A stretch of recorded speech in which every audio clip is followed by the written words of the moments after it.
The wind in New Mexico territory did not just blow, it scoured. It was late 1879, and the high plains were already brittle with the coming cold. The wind found every crack in the canvas of the lead wagon, carrying the smell of alkali dust and the iron-gray promise of a blizzard. Inside, Ada sat rigid, her hands bound not by rope, but by the cold and the man who sat across from her. She was a towering young woman, built with the breadth and height of a man, a fact that had brought her nothing but misery. Her hair was the color of wet straw, pulled back tight, and her eyes were a fierce, pale blue. She wore a dress made of rough-spun wool, torn at the shoulder, and a pair of men's boots that pinched her feet. The man who watched her, Burke McHale, was her opposite. He was thick and dark, with a beard that glistened with oil and a buffalo coat that seemed to swallow the dim light. He had bought her. That was the term he used.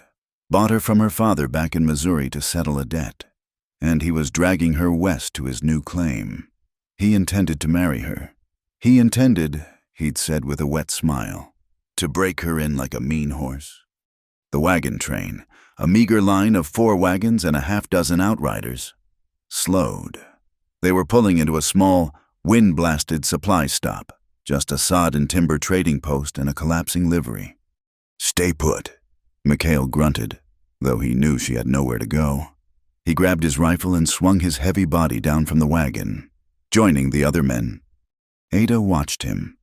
He moved toward the trading post, shouting at the proprietor about the price of flour. He was distracted. The other men were already heading for the trough, watering the mules, their backs to her. This was not a plan. It was an instinct, a sudden, violent snap of her will against the cage. Ada moved, her large frame unfolding from the wagon seat. She landed heavy on the frozen ground, her ankles screaming in the tight boots. She did not look back. She did not run toward the trading post or the livery. She ran toward the open land, toward the rocky wilderness that climbed into the foothills. She heard a shout. "Hey, the woman!" It was McHale. She ran harder. The torn dress snagged on a barrel hoop, and the fabric ripped clean to her thigh. But she didn't stop. The air burned her lungs. She was strong, built for hauling water and splitting wood. But the weeks in the wagon had left her stiff. A shot cracked the air. It wasn't aimed at her. It was a warning, but it gave her a burst of pure, animal terror. She scrambled over a low stone wall and plunged into an arroyo, the dry creek bed shielding her from their line of sight. She could hear McHale cursing, ordering the men to get the horses. They wouldn't bother tracking her long in the wagon, not with the storm coming. They would ride her down. Ada ran. She ran until the supply stop was just a smudge of smoke against the darkening sky. She ran until her lungs felt full of hot gravel and the muscles in her long legs cramped. The wilderness was not welcoming. It was all mesquite thorns that tore at her dress and skin, and loose scree that shifted under her broken boots. The wind rose, shifting from a scour to a howl. The first pellets of ice began to hit her face, stinging like needles. She pushed on for what felt like hours, fueled only by the image of McHale's oily beard and the possessive weight of his gaze. She knew what he was. She had seen men like him all her life, men who looked at her size and saw a challenge, something to be conquered and used. The light began to fail, the world turning a deep, bruised purple. The storm was no longer coming. It was here. The ice turned to a thick, driving snow, blotting out the mountains, the horizon, everything. She was running blind. She tripped, her foot catching on a half-buried root, and went down hard. The impact knocked the last of the air from her. She lay there, panting, the snow melting on her hot face. "Get up! He will find you!" She forced herself to her knees. She was shaking so hard her teeth rattled. She tried to stand, but her ankle, twisted in the fall, gave way. She cried out, a short, sharp sound that the wind stole immediately. She crawled. She dragged herself through the snow and the mud, her hands raw, her mind fogged with cold and panic. She did not know how long she moved. Time dissolved into a rhythm of pain and shivering. She saw the fence line only because she ran into it. a single strand of rusted wire, sagging between two juniper posts. It was a sign of civilization, but a broken one. She followed it, pulling herself along, hand over hand, believing it must lead to a shelter, a barn, anything. The wire snapped under her weight, the rusted metal slicing her palm. She stared at the blood, dark against the snow, and felt the last of her strength bleed out into the frozen dirt. She slumped against the post, the snow piling up around her, and the world went dark. Levi found her an hour after sunset.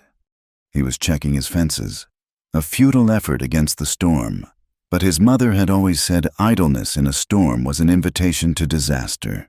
He was slender, almost frail-looking, with sandy hair that whipped around his face and quiet, careful eyes. At 22, he was the sole owner of this failing ranch, a place his mother had loved and his father had cursed. He saw the bundle of rags against the post first. His initial thought was a stray calf, caught in the wire. Then he saw the shape of it, the pale splash of a hand. He stopped, his heart leaping into his throat. People did not come out here, not ever. He approached slowly, his lantern held high. The light washed over the figure, and he gasped. It was a woman. She was unconscious, half buried in snow, her dress ripped to shreds, her face bruised and frozen, and she was huge. She was the tallest woman he had ever seen, with shoulders wider than his own. "Ma'am," he called, his voice thin in the wind. She didn't move. He knelt, pulling off his glove. He touched her neck, his fingers fumbling against the cold skin. A pulse, faint, thready, but there. He looked back toward his cabin. It was a quarter-mile distant, its own small light barely visible. He couldn't leave her. His mother's teachings, the core of his quiet, devout life, wouldn't allow it. "Lord, give me strength," he whispered. He put the lantern down, hooked it onto his belt, and tried to lift her. It was a struggle. She was solid, all bone and heavy muscle beneath the wet rags, and heavier than a yearling calf. He was wiry, but not strong. He positioned himself, got his shoulder under her middle, and hauled. He stumbled, regained his footing, and began the long walk back.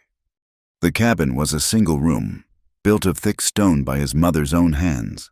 It was sparse, holding only a cot, a hearth, a rough-hewn table, and shelves of his mother's preserved goods. It smelled of juniper smoke, old grief, and coffee. He managed to get the door open against the wind and carried the woman inside, collapsing with her onto the packed earth floor. He lay there for a moment, breathless, the woman a dead weight on top of him. He flushed hot, embarrassed and terrified, and scrambled out from under her. He dragged her closer to the hearth, onto the threadbare bare rug that was his mother's only luxury. He didn't know what to do. Her clothes were frozen. To leave her in them was death. To take them off was a sin. He looked at her, then looked away at the small wooden cross his mother had nailed above the door. He compromised. He fetched his hunting knife and, with shaking hands, cut the laces of her ruined boots, pulling them off. Her feet were blue and raw. He found his mother's heaviest wool quilt and wrapped her in it, tucking it tightly around her, leaving her wet dress underneath. It was the best he could do. He built up the fire until it roared, the flames throwing wild shadows across the room, and then he retreated to the table to wait. Ada woke slowly, the feeling returning to her body in a wave of agonizing pins and needles. She was warm. That was the first thought. She shouldn't be warm. The second thought was the smell of wood smoke and coffee. Her eyes snapped open. She was in a small, dark room, lit by a fireplace. A man was sitting at a table, his back to her, staring into a tin cup. She moved, scrambling backward, the quilt tangling around her legs. The motion was pure instinct, the response of a cornered animal. She hit the stone wall of the hearth, her teeth bared, her eyes wide with terror. The man jumped, startled by the noise. He dropped the tin cup, splashing coffee over the floor. He spun around. He was young, slender, with frightened eyes and sandy hair falling into his face. He was not Burke McHale. He saw her expression and immediately raised his hands, palms out, as if calming a spooked horse. "I mean no harm, ma'am," he said. His voice was soft, unsteady. "I found you by the fence line. You were frozen." Ada said nothing. She scanned the room. One door, one window, now covered in ice. The man, the fireplace poker, was 3 feet away. Too far. "You're safe here," he said, taking a half-step back, putting the table between them. "The storm is bad, real bad." She didn't relax. Her voice, when it came, was a low, rough growl. "Where am I?" "My land. It's just me here." He gestured vaguely. "I'm Levi Miller." She watched him, her gaze traveling from his worn boots to his narrow shoulders, to his hands. They were chapped and scarred from work, but they were not thick, brutal hands. They were the hands of a man who worked, not a man who hit. "Who are you?" she demanded. He licked his lips, nervous. "I told you, Levi Miller. This was my mother's place." "Who are you?" she repeated, slower, a threat humming beneath the words. "Just a rancher, ma'am." He seemed genuinely confused, and more than a little scared of her. This, too, was new. Men were not usually scared of her, not unless she made them. He bent slowly, picked up his cup, and placed it on the table. "I can make you some broth. You need food." "I don't need anything from you. You'll die if you go back out there," he said simply. The storm settled in. "Could be 2, 3 days. She glared at him, weighing her options. She was weak. Her ankle throbbed. Her hands were numb. Outside meant death. Inside meant him. "One night," she said. It was not a request. It was a bargain. "The storm breaks. I leave." "That's fine," he said, relief washing over his face. "One night." He turned back to the fire, but he gave the hearth a wide berth, walking around the table to reach the pot. He was awkward, clumsy in his own small space. He kept his back to her as he stirred the broth, but she could see the tension in his shoulders. He was profoundly aware of her. He ladled some thin broth into a bowl and pushed it onto the edge of the table, the closest point he could get without approaching her. "It ain't much, but it's hot." She stared at the broth, then at him, slowly, pulling the heavy quilt with her. She crawled forward and snatched the bowl. She retreated to the hearth, her back against the warm stones, and drank. The hot liquid was agony on her frozen throat, but it was life. She watched him over the rim of the bowl. He didn't sit back down. He busied himself, checking the door latch, wiping up the spilled coffee with a rag. He was nervous, but it was a different kind of nervousness than she was used to. He wasn't nervous that she would fight him. He was nervous just being in the same room. She finished the broth and set the bowl down. She was still shivering, but the deep cold was receding. "You're very tall, ma'am," he said suddenly, then immediately flushed crimson. I noticed. And you're very small." "Boy," she snapped. He flinched, but nodded. "Yes, ma'am, I suppose I am." He retreated to his cot, a narrow frame on the far side of the room, as far from the hearth as he could get. He sat on the edge of it, staring at his own boots. The cabin was small, barely 15 feet square. Her presence seemed to fill it, to soak up the air and the warmth. She was built on a different scale than his mother had been, than any woman he had ever seen in his life. And she was terrifying. Not just because she was half wild and looked at him like she might tear his throat out, but because she was a woman, and she was in his cabin, wrapped in his mother's quilt. The storm worsened. The wind no longer howled. It screamed, a high, thin, keening sound that seemed to come from inside the stone walls. Snow blasted against the single window like handfuls of thrown sand. Ada drew her knees to her chest, pulling the quilt tighter. The fire was the only comfort. The man, Levi, was a coiled spring in the corner. After a long, silent hour, he stood. Ada tensed, her hand gripping the iron bowl. But he didn't move toward her. He knelt by his cot, his back to her, and bowed his head. She watched, confused. His voice was a low murmur, the words lost to the wind and the crackle of the fire, but the rhythm was there. Steady, frightened, he was praying. He stayed there for a long time, his shoulders hunched, a slender silhouette against the raging dark. When he finally rose, he looked exhausted. He picked up his own thin blanket from the cot. "You take the hearth," he said, his voice rough. "It's the only warm spot. I'll take the table." He didn't wait for her to agree. He blew out the single lantern, plunging the room into near darkness, lit only by the pulsing orange glow of the fire. He lay down on the hard planks of the table, wrapped himself in the blanket, and turned his face to the wall. Ada lay on the bear rug, her body aching, her ankle throbbing. But she did not sleep. She watched the fire. She listened to the storm. And she listened to the quiet, steady breathing of the man across the room. She knew men. She knew the way they looked. She knew the way Burke McHale's eyes had stripped her bare 100 times in the wagon. A hunger that was cold and heavy. A hunger that owned. She knew the heat of a drunkard's hand. The casual cruelty of a dismissive glance. This one was different.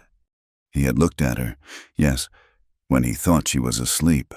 His gaze had lingered, but the moment she stirred, he had looked away, his face burning red.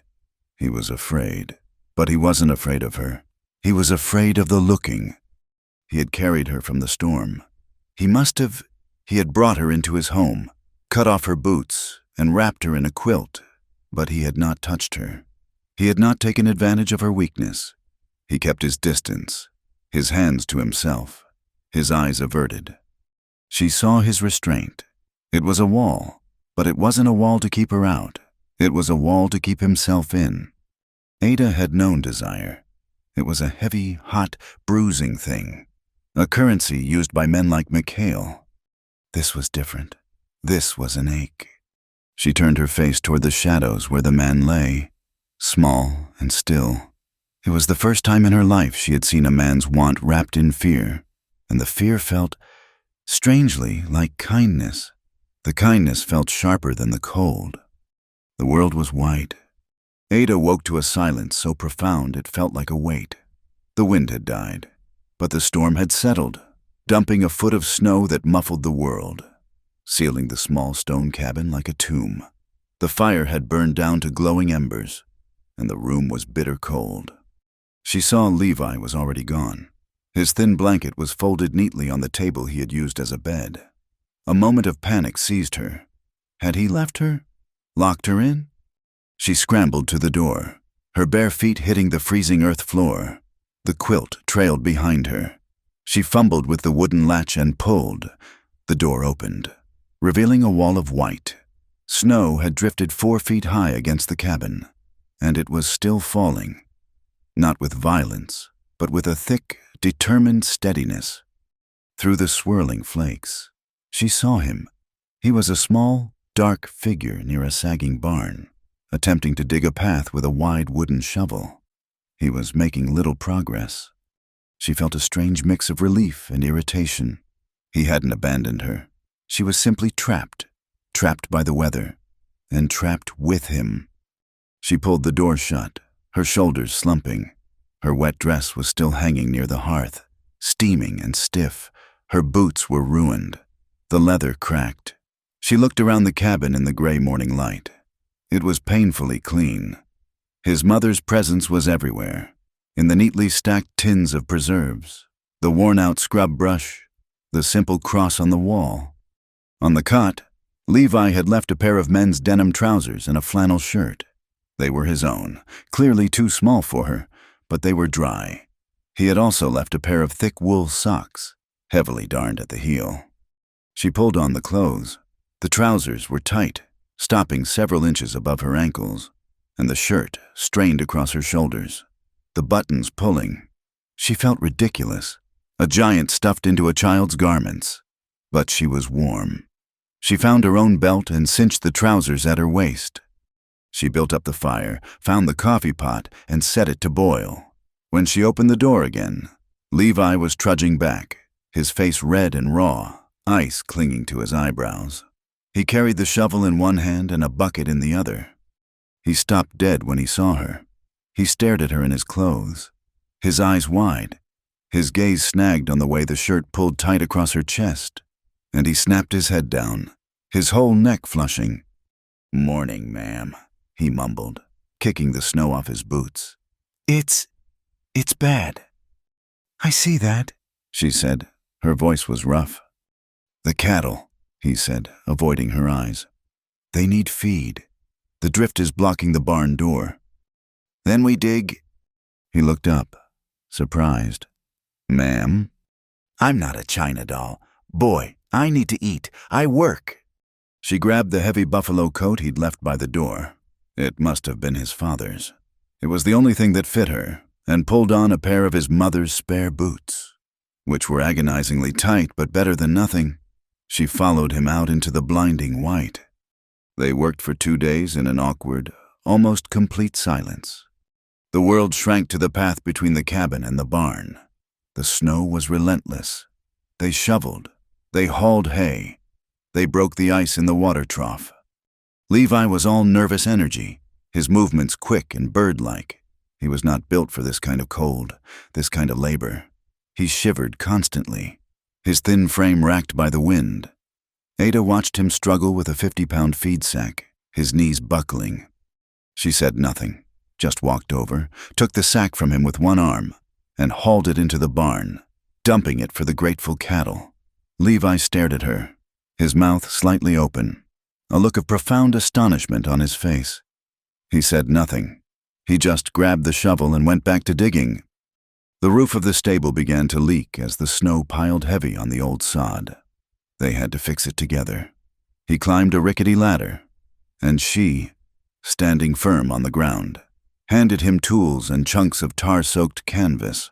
They were forced into proximity, their gloved hands brushing as they passed the hammer.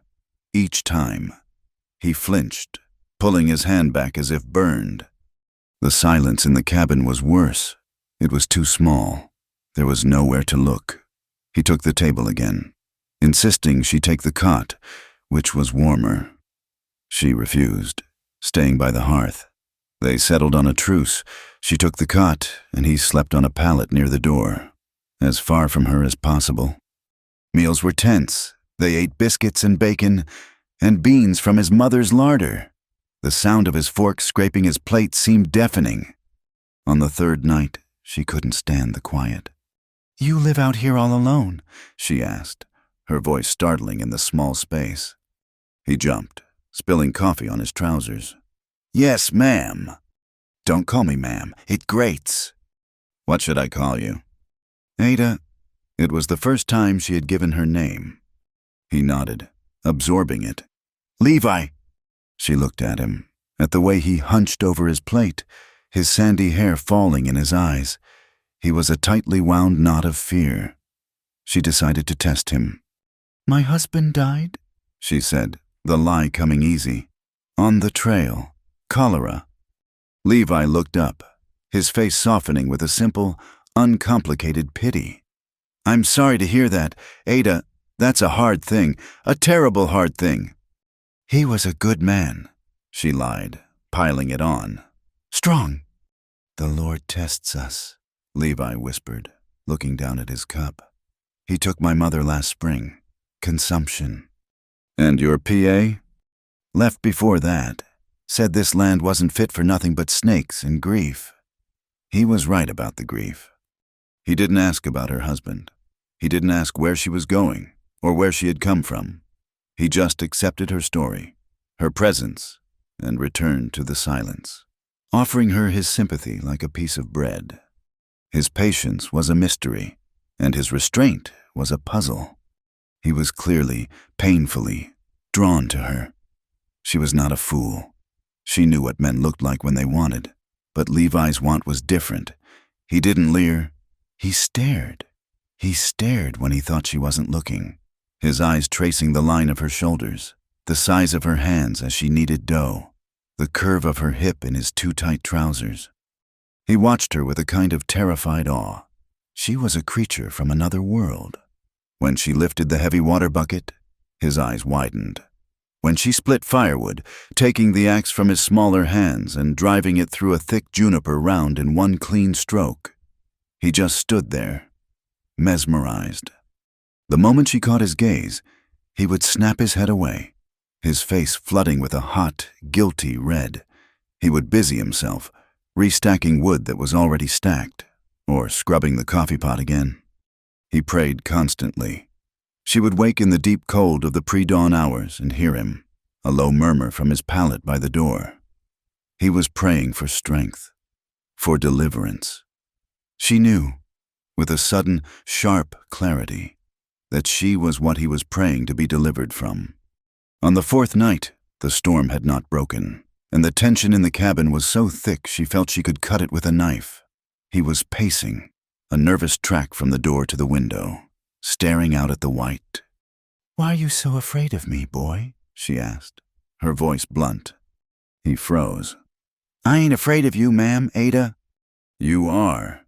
You jump every time I move. You can't even look at me. You think I'm going to bite?" He turned, and in the firelight, she saw his face was pale, his eyes wide with something like anguish. "No, it ain't you. It's the flesh." She blinked. "The flesh?" He wrung his hands, his gaze fixed on the cross on the wall. "My mother raised me in the word of the Lord.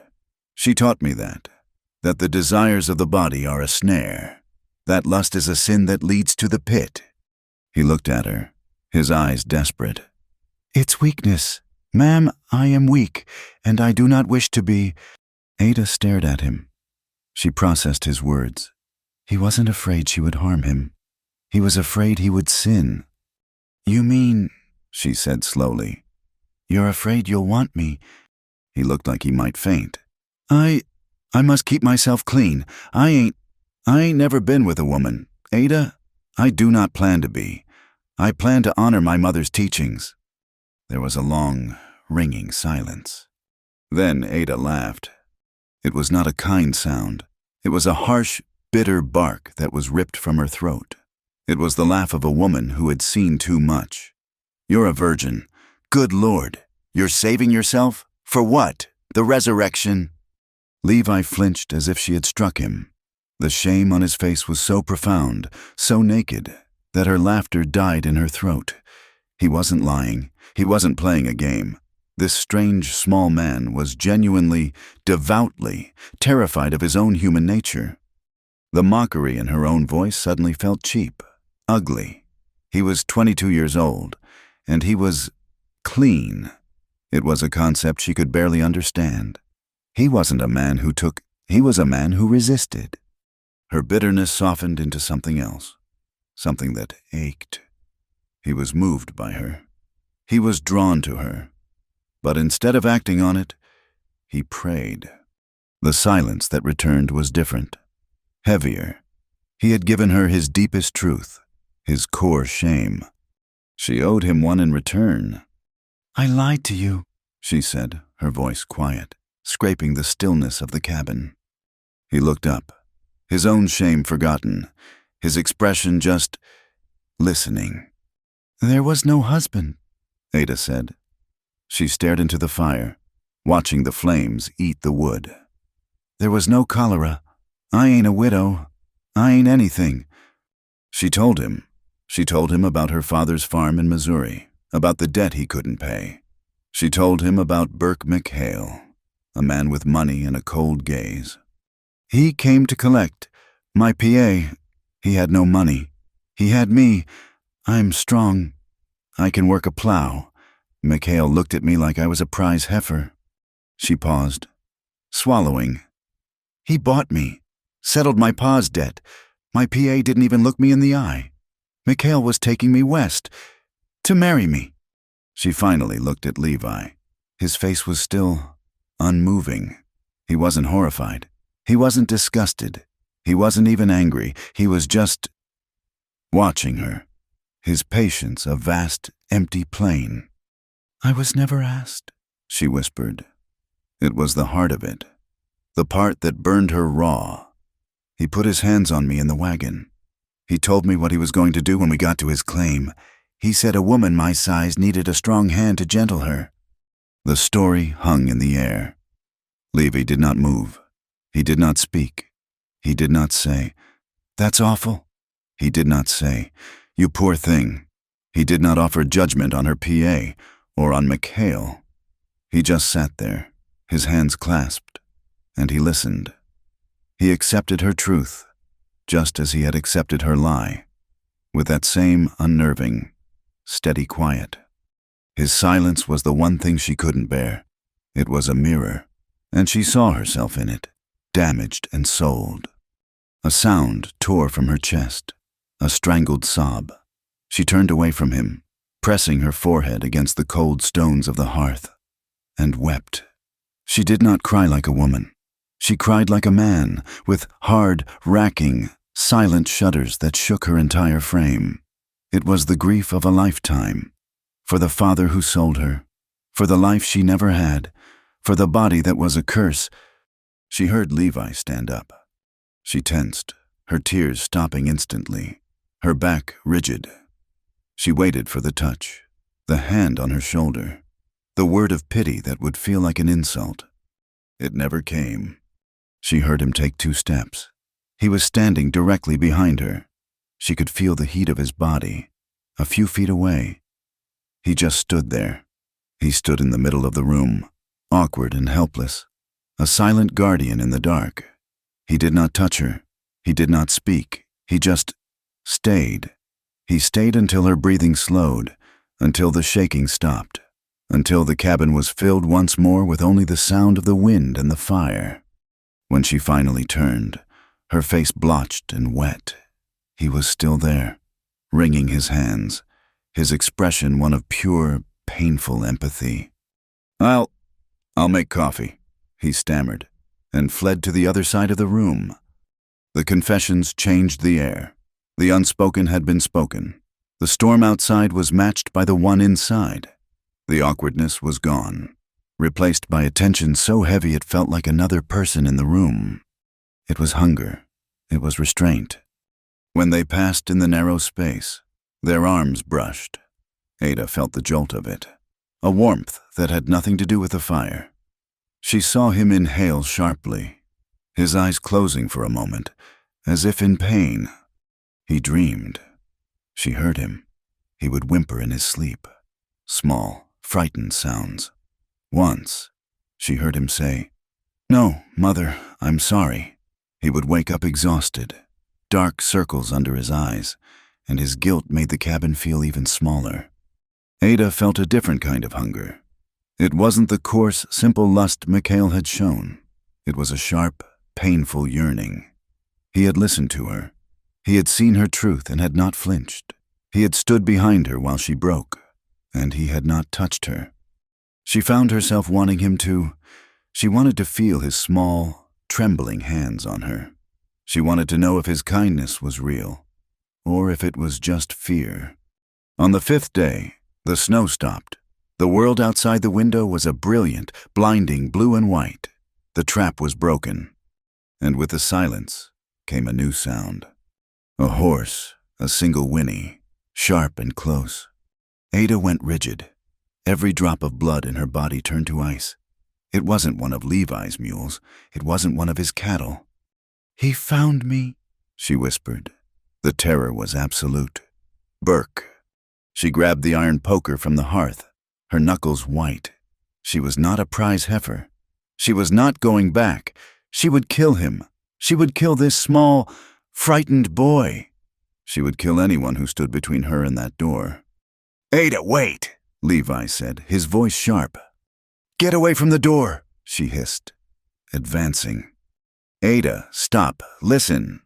He moved to the door, cracked it open, and peered out, his hand raised, He wasn't afraid. The whinny came again. "It's all right," he said, opening the door wider. "Look, it's just a stray." Ada moved to his side, the poker still raised. A lone horse, a sorrel mare with a broken rein, was standing near the barn, nosing at the snow, looking for feed. "She's from the Marston Ranch, over the ridge," Levi said, his voice calm. "Got loose in the storm. Looks like, poor thing." Ada stared at the horse. The air left her lungs in a rush, leaving her weak, dizzy. The poker fell from her hand, clattering on the stone floor. She leaned against the doorframe, her legs trembling. Levi looked at her. He saw the wildness in her eyes, the stark, violent terror that had transformed her. He finally understood what she had run from. He finally understood that she would have used that poker. He said nothing, just stepped back inside and closed the door. He picked up the poker and returned it to the hearth. He poured her a cup of coffee, his hands shaking slightly, and handed it to her. She took it, her hands unsteady. "The passes will be melting," he said quietly, not looking at her. "The mud will be bad, but he'll be able to travel. He'll be looking—" She nodded, staring into the black coffee. She had to leave. "You can't go," Levi said. She looked up, her eyes sharp. "What?" "He'll find you. A woman your size, on foot. You won't last a day. He'll track you in the melt." "I won't be taken—" "I know," he said. "You can stay here." She stared at him. "Stay?" "Until spring," he said, the words rushing out. "A month, maybe 2. The spring melt will wash the tracks. The passes will be clear. You can help with the calving, if you want, as a hired hand." He saw the suspicion in her eyes, the immediate, calculating look. "No strings," he said quickly, his face burning red. "I swear it, on my mother's grave. I won't touch you. You'll be safe here. As a sister."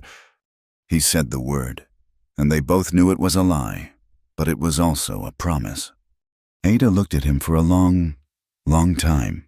She looked at this small, strange man who was offering her shelter, offering her safety, offering her time. He was offering her the one thing no one ever had, and he was asking for nothing in return.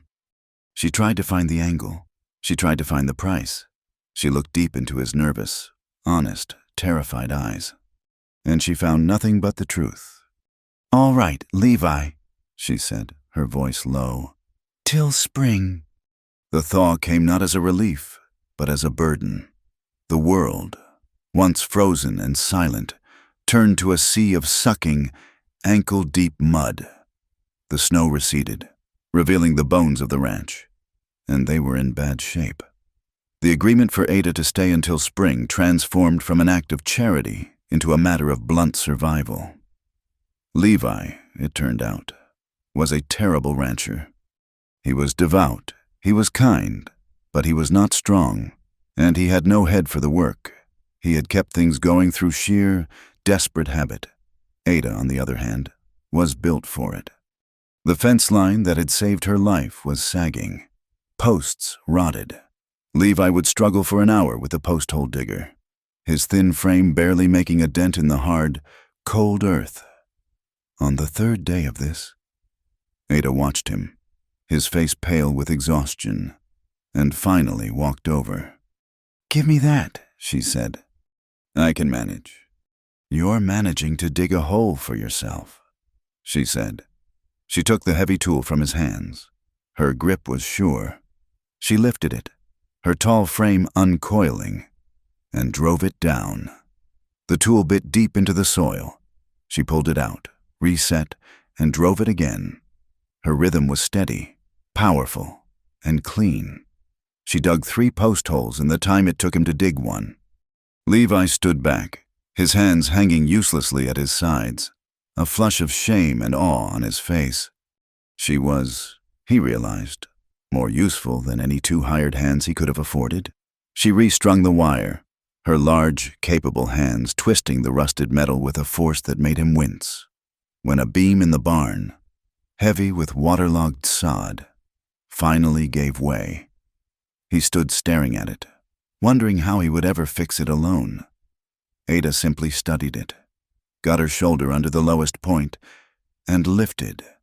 The muscles in her back and thighs strained against his small trousers, and with a groan that was half effort, half rage, she heaved the beam back into place. He nailed it, his hands shaking. The dynamic between them shifted. The silence in the cabin, once thick with terror and awkwardness, thinned out. It became a silence of shared exhaustion. They began to eat at the same time, sitting across from each other at the small table. Too tired to pretend, he found himself talking, his voice rusty. He talked about the cattle, about the one mean bull, about the coming calving season, which he dreaded. She listened, her expression unreadable. "You're penning them too close," she said one night, her mouth full of beans. "What?" "The cattle. You're keeping the bull with the heifers. You'll have calves in the dead of winter if you ain't careful. You gotta separate them, and that pen by the creek will flood when the real melt comes." He stared at her. His mother had never offered an opinion on cattle. I suppose you're right." "I know I'm right. My PA was a fool. But he knew cows." A strange, fragile peace settled. He was still terrified of her, but a new layer of respect was growing over the fear. She was not just a woman. She was a force. One afternoon, he was trying to fix the latch on the tack room. Fumbling with a frozen bolt, he cursed, a low, frustrated sound, and hit his thumb with the hammer. He cried out, dropping the tool and sticking his thumb in his mouth. He froze, waiting for her judgment. He expected a cutting remark, or silence. Instead, he heard a low, rough sound. He looked up. She was leaning against the barn door, her arms crossed, and a small, genuine smile was on her lips. It transformed her face, softening the hard lines. "You look like a chipmunk with a bad nut," she said. He felt his face burn, but he found himself smiling back. It felt like it, too. The next day, she called him Levi instead of boy. The change was as significant as the turning of the season. The work was brutal, but it was honest, and with the work came the need to be clean. The cabin offered no privacy, just a tin basin and a bucket of cold water. It wasn't enough. Weeks had passed since the storm, and the air held the first, fragile promise of warmth. The creek, swollen with meltwater, was running high, but the sun had strength. Ada took a small, cracked bar of lye soap from the cabin and a threadbare towel. "I'm going to the creek," she announced. She didn't ask permission. Levi, who was mending a harness, just nodded, his head down. "Don't go too far. Water's fast." She found a spot downstream, shielded by a thicket of young cottonwoods. The water was icy, but the sun was warm on her back. She was practical. This was not about modesty. It was about removing weeks of grime, mud, and sweat.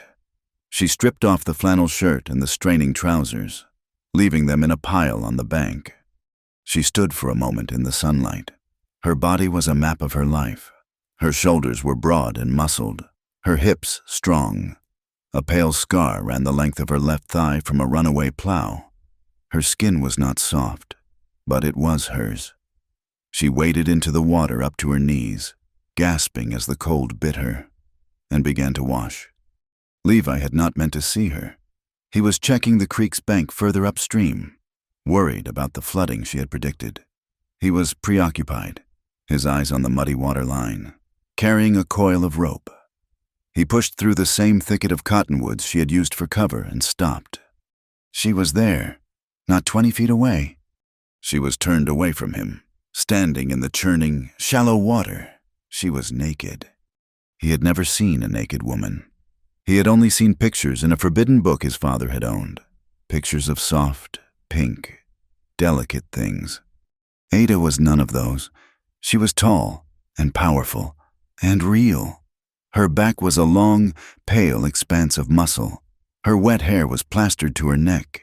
She reached down to scoop water, and he saw the curve of her hip, the strength in her legs. She was not a sin. She was beautiful. It was a terrifying, overwhelming, and absolute truth. He froze. His heart stopped, then slammed against his ribs. He felt the blood rush to his face, a hot, prickling wave of shame. His mother's voice screamed in his head, "Flee! Abomination! The devil's door!" A sound tore from his throat, a choked, strangled gasp.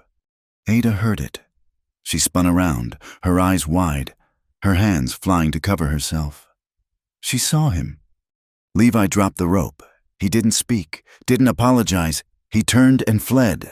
He crashed back through the brush, slipping in the mud, scrambling like a man with hell at his heels. He ran all the way back to the cabin, slammed the door, and threw the bolt. Ada stood in the freezing water, her heart hammering. She watched him run. She watched him run as if he had seen a demon. Slowly, her hands dropped. She was not ashamed. She was furious. The look on his face, that pure, unadulterated horror, was a deeper insult than any lecherous stare. Burke McHale had looked at her with hunger. This boy looked at her with terror.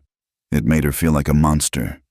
She finished washing, her movements jerky and angry, and dressed quickly. When she walked back to the cabin, the door was barred. She stood outside it for a full minute, her wet hair dripping, before she hammered on it with her fist. "Let me in, Levi." She heard scrambling inside. The bolt slid back. The door cracked open. He was pale, his eyes wide and guilty. He wouldn't look at her. She pushed past him into the cabin. The tension was back. It was a suffocating, dense, cold thing that filled every corner of the small room. That night was agony. He burned the biscuits until they were black stones. He dropped his tin plate, scattering beans across the floor. He couldn't look at her. He kept his gaze fixed on the floor, on the wall, on his own trembling hands. As soon as the meal was over, he fled to his pallet by the door, turning his back to her, his body rigid. Ada watched him. She watched the stiff line of his back, the way he held himself, as if he were in pain.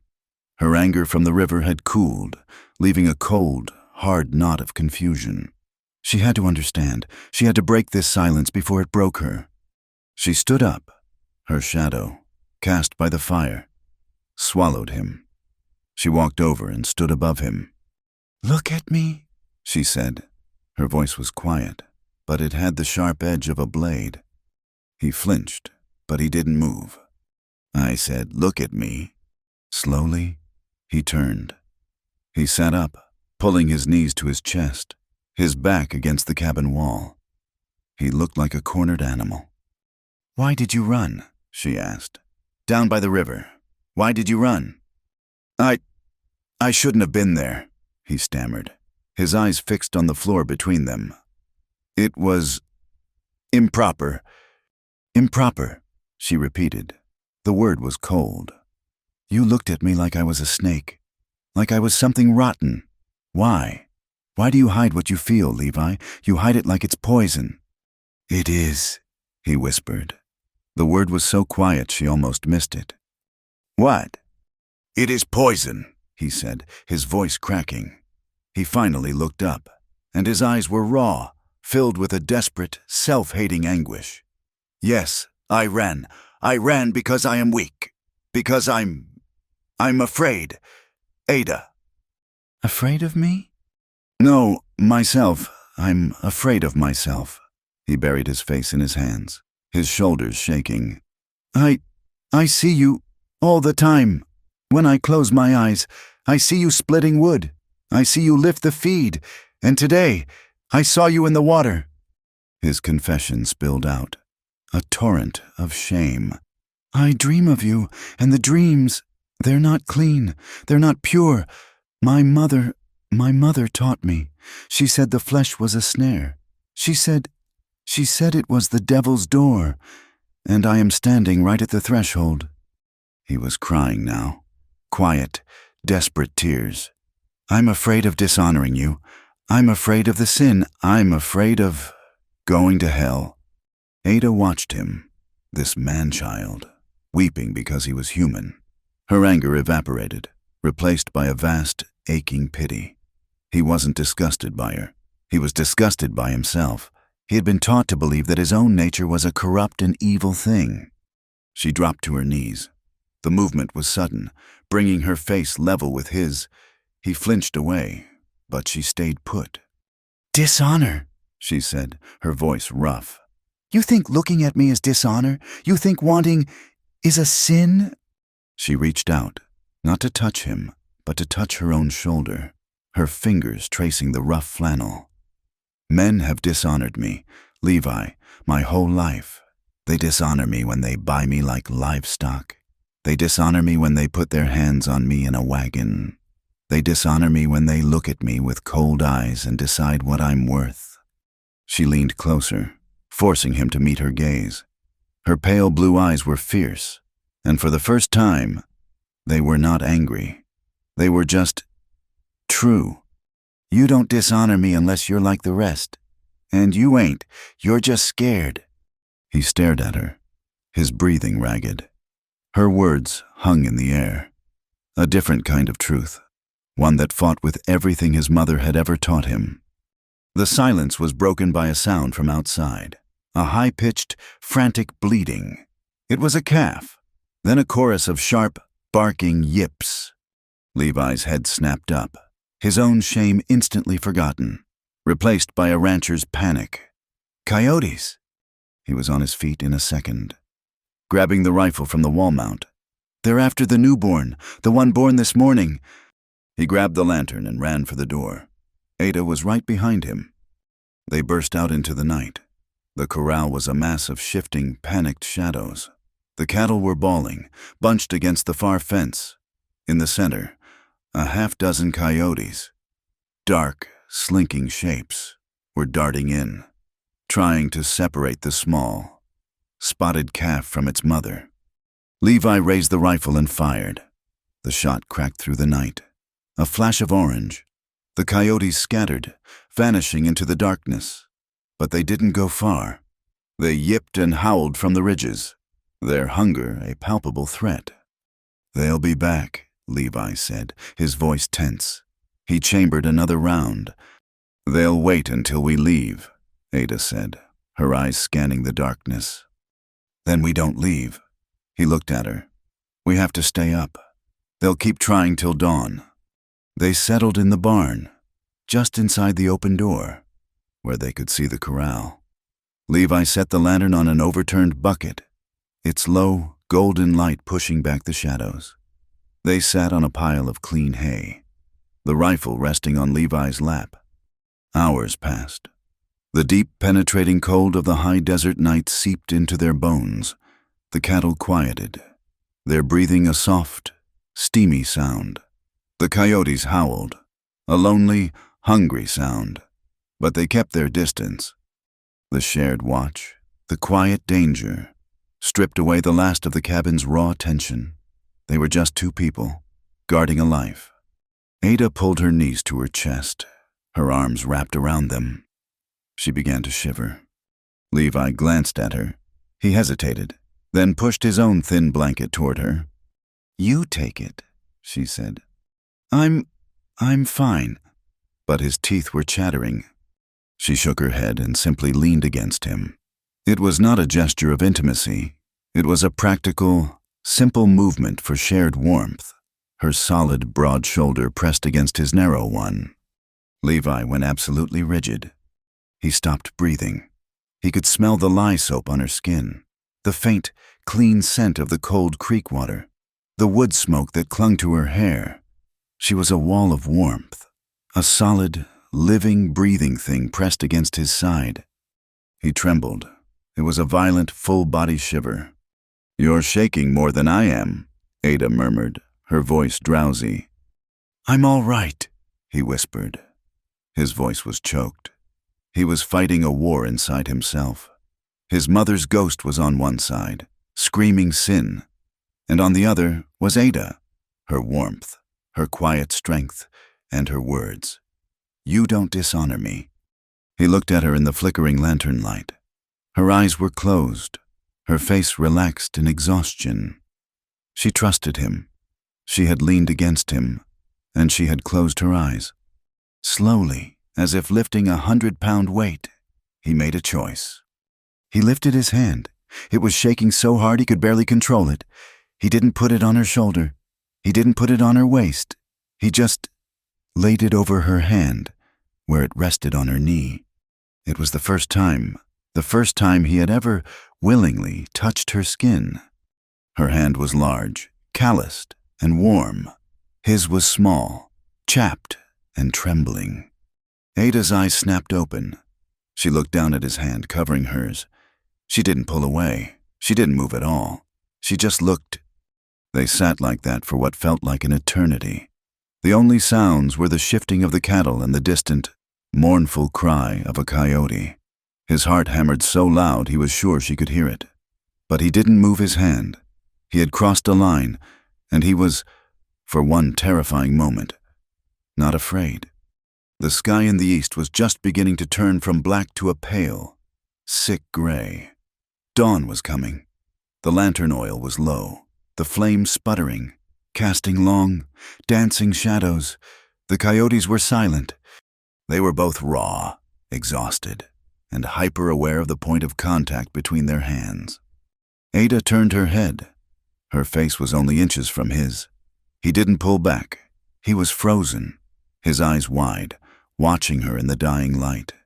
He was still trembling, but he wasn't running. She saw the want in his eyes, stark and clear, finally stronger than the fear. She had to be the one. He would never, ever be the one. She leaned in, her movement slow, deliberate. She closed the last few inches and pressed her mouth to his. It was not a soft kiss. It was hesitant for a fraction of a second. Then it was firm, a desperate, questioning pressure. It was a kiss full of all the loneliness, all the confusion, all the unspoken, aching need that had filled the cabin for weeks. And for one stunning, revolutionary second, he responded. His chapped lips trembled and then moved against hers. A small, broken sound escaped his throat. He leaned into her, his hand tightening on hers, a lifetime of repression shattering. Then the wall slammed down. It was as if she had struck him. He ripped his hand away. He shoved himself backward, scrambling off the hay, his eyes wild with a fresh, profound terror. No. The word was a strangled gasp. He was breathing hard, staring at her as if she had been a snake. No, I can't. He wasn't talking to her. He was talking to the ghosts. It's a sin, Mother. Oh, Lord, it's a sin. I'm sorry, I can't. The rejection was absolute. It was more violent than a blow. He had not just refused her. He had condemned her.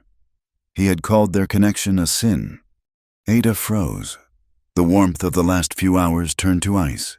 The hurt was a physical, sharp thing in her chest. She had offered him something true, something real, and he had spat it back, called it filth. I'm sorry, he was babbling, holding his head, rocking. I'm sorry, Ada, I shouldn't have. We shouldn't. I am weak. She stood up. She brushed the hay from her trousers, her movement stiff. Her face was a mask of stone. All the softness, all the vulnerability was gone. I won't force you, she said. Her voice was flat, dead. She looked down at him, a small, pathetic, shaking creature in the gray light of the barn. She started to walk out. At the barn door, the pale dawn light silhouetted her towering frame. She paused, her back to him. But I need to feel something real tonight, she whispered, her voice so low he barely heard it. I'm so tired of ghosts. She left him there in the barn, amidst the cattle and the smell of hay and his own shame. She walked back to the cabin. The cot, his mother's cot, felt like a violation. She would not sleep there. She pulled the spare blanket from its foot, walked to the darkest, coldest corner of the room, by the unlit hearth, and curled up on the hard earth floor. She faced the wall, her tall body drawn into a tight, defensive knot, and in the cold, unforgiving silence of the new morning, she let the first silent, bitter tears fall. Levi did not return to the cabin.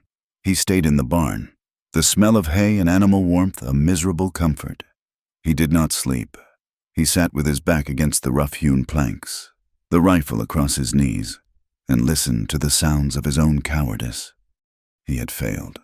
He had failed his mother's memory, desecrating it with a kiss that had felt, for 1 second, like salvation. He had failed Ada, rejecting her honesty with his own terrified piety. He had seen her face, the way the light had died in her eyes, the way she had pulled her strength around her like a shroud. He had seen her walk away, and he had done nothing.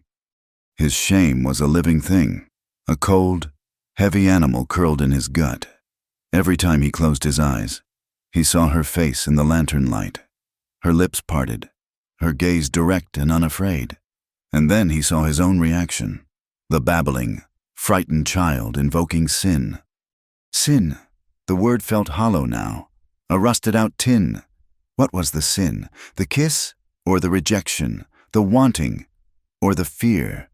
His mother's voice was in his head, a high, thin wail of disappointment. Weak, unclean, the flesh is a snare. But then Ada's voice, low and rough. I won't force you. The coyotes were silent. The long, cold night finally began to bleed into a bruised, gray dawn. He was stiff, frozen, and hollowed out. He could not face her. He could not go back into that cabin and see her curled in the corner, a rejection he had put there. He was a fraud, a small, trembling boy playing at being a man, hiding behind a God he was no longer sure he understood. He needed to hurt. He needed a penance. He stood, his legs stiff, and left the rifle in the barn. He walked past the cabin, his eyes fixed on the ground, and went to the wood pile. The axe was there, its head sunk into the chopping block. He pulled it free. He found the log he had been avoiding, a massive, gnarled round of juniper, almost 3 feet across. It was too big, too stubborn. He had planned to let it rot. He swung the axe. He was not chopping wood. He was at war. He swung the heavy blade with a desperate, clumsy force, aiming for the heart of the log.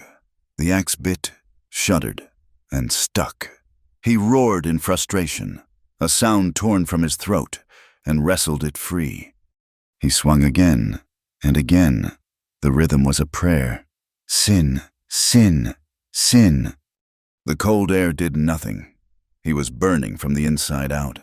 He ripped off his coat, throwing it to the muddy ground. He ripped off his flannel shirt, the buttons tearing, not caring. The frigid morning air hit his bare chest, and he welcomed the sting. It was not enough.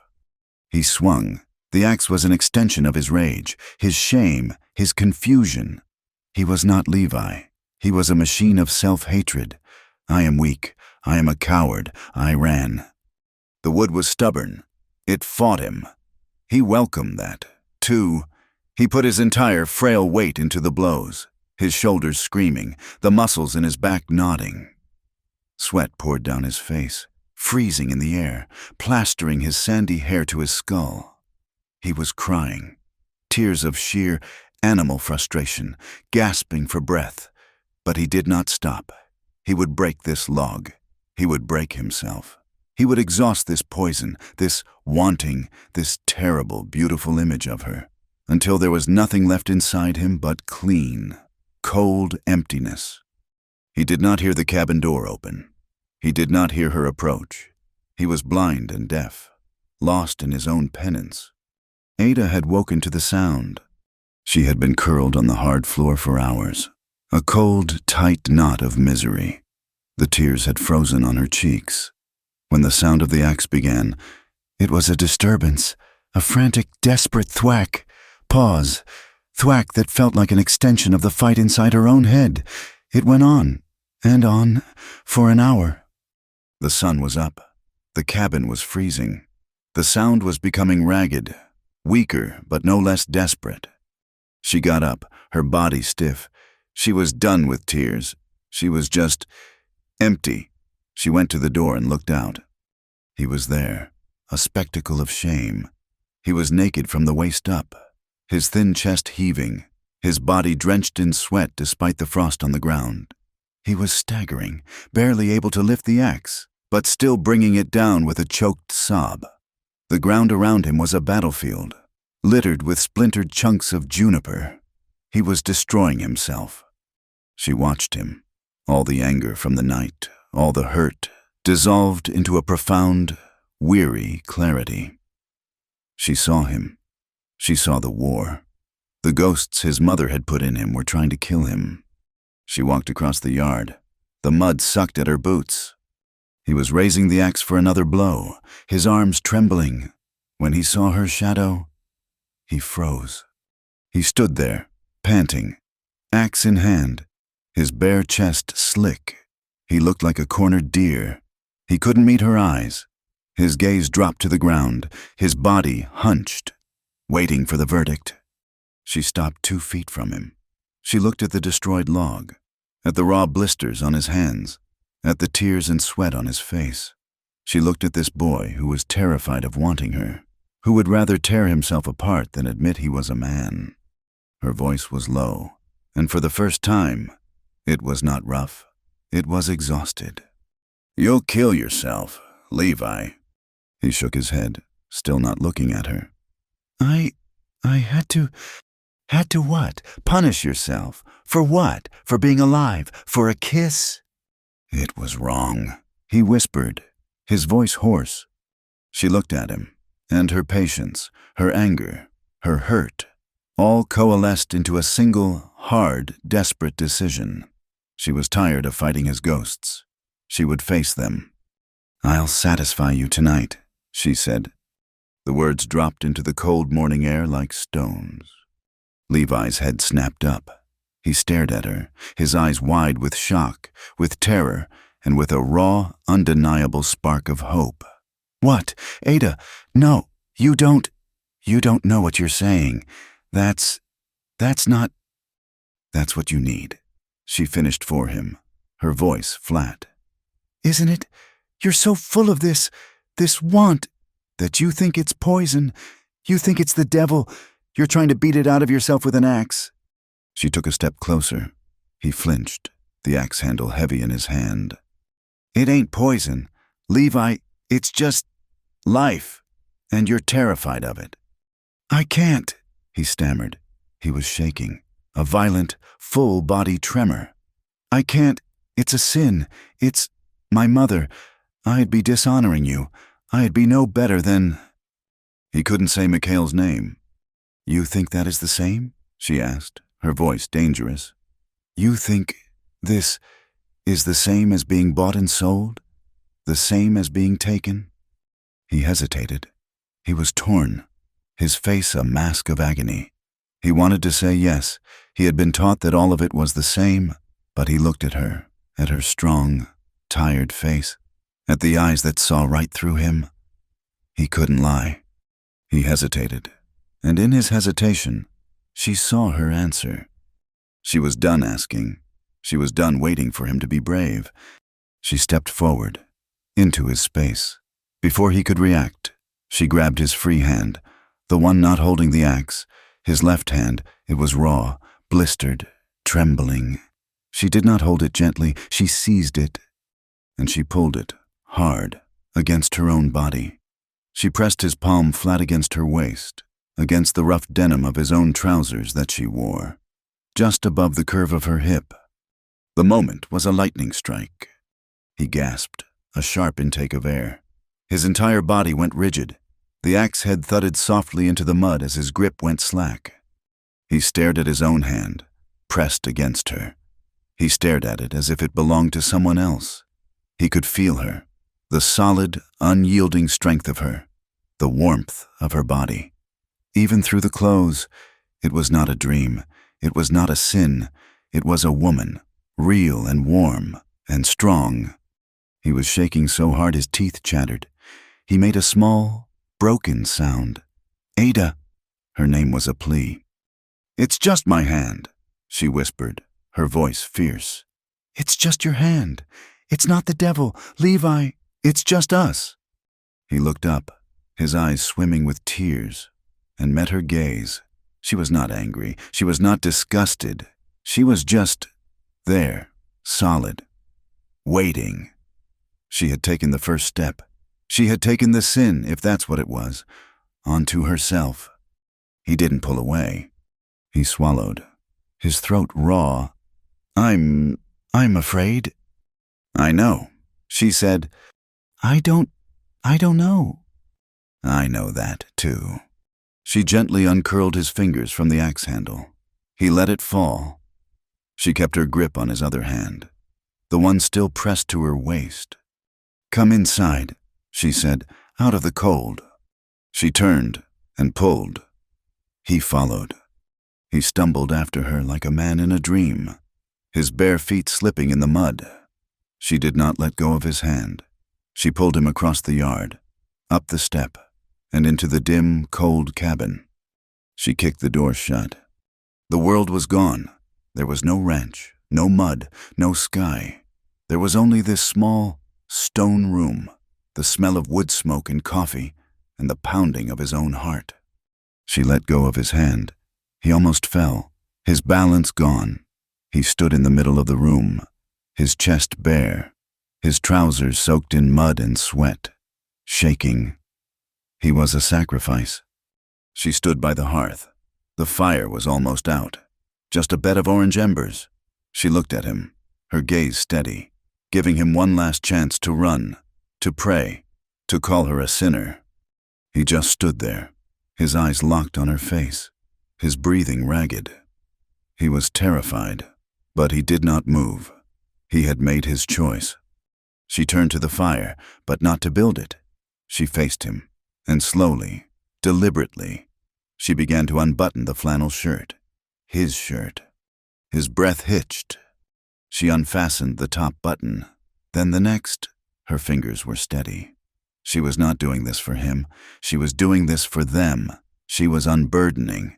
She pulled the shirt from the waistband of the trousers. She shrugged it off her broad shoulders, letting it fall to the floor.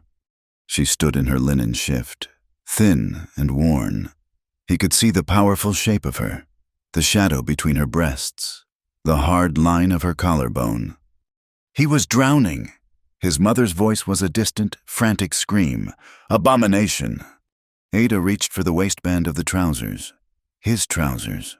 She unfastened the button, pulled at the laces, and pushed them down over her hips. They fell in a pool at her feet. She stood before him in the dim light, in nothing but her thin shift. She was not a dream. She was not a sin. She was a woman, tall and strong, and scarred, and real. "Ada," he whispered. It was a prayer. He saw the pale scar on her thigh. He saw the strength in her, and the terror in his chest finally broke. It was replaced by something else, a tide of feeling so vast it had no name. It was awe. It was gratitude. It was a desperate, agonizing want that had nothing to do with sin and everything to do with the hollow, aching loneliness of his entire life. He moved. His own fingers, clumsy and numb, went to the buckle of his own belt. He unfastened it. He kicked off his boots. He fumbled with the buttons of his denims, his hands shaking so badly he could barely manage. He pushed them down, stepped out of them. He stood before her, as bare as she was, in his own worn undergarments. A slender, shaking, pale man, scarred not by plows, but by fear.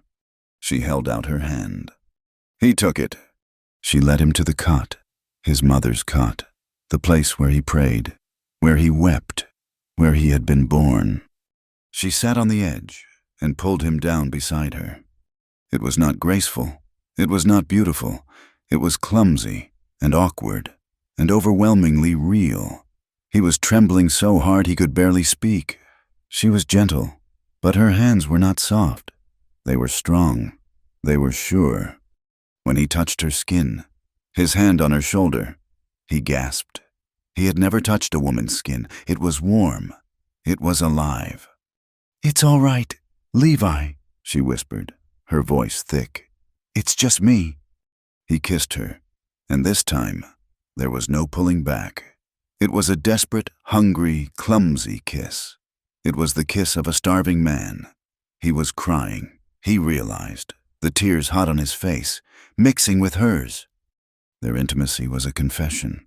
It was fumbling and strange and almost painful. He was ignorant, terrified of hurting her, terrified of his own body.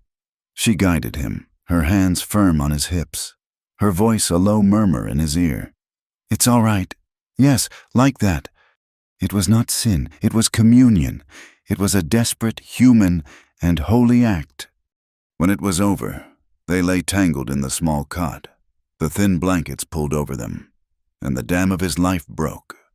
He buried his face in her hair, in the hollow of her shoulder, and he sobbed. He wept for his mother. He wept for his loneliness. He wept for the terror that had owned him, and for the simple, shocking gratitude of her touch. He cried until his throat was raw and his body was empty. And she held him.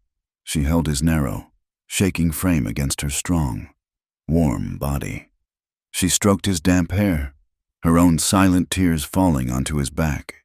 She cried for the father who had sold her, for the cruelty of men, and for the first terrifying brush of a kindness that asked for nothing. He whispered his truths into her skin. "I'm sorry. I'm so sorry." "For what?" she whispered back. "For being a man? For being a coward?" "You're not a coward, Levi." She pulled his head up, forced him to look at her. "You're here." He looked at her, his face wrecked. You're beautiful. Ada, I thought it was a sin to even think it." Her breath hitched. No one had ever called her beautiful.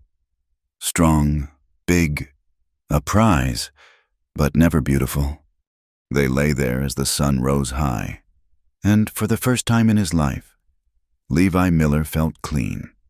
The next morning, the world was new. Levi woke first. He was in the cot, a place he had not slept in weeks. He was entangled with her. Her arm was heavy across his chest, her long, powerful legs tangled with his. She was asleep, her face pressed into the pillow, her breathing deep and even. He lay still, terrified to move, to break the spell. The terror of the night was gone. In its place was a profound, bone-deep calm, and a different kind of fear, the fear of losing this. He had crossed the line. He had entered the land of sin, and he had found, not hell, he had found her. He slipped out of the cot, his movements slow. He pulled the blanket up, covering her bare shoulder. He dressed in the dim light, his hands steady. He built up the fire, his movements sure. He put the coffee on to boil. He did not pray, or perhaps he was... When she woke like an animal, her eyes snapping open, instantly alert. She saw him by the fire. She tensed, her body gathering, waiting for the shame, the guilt, the morning after rejection. Levi turned. He saw her, awake, wary. He did not look away.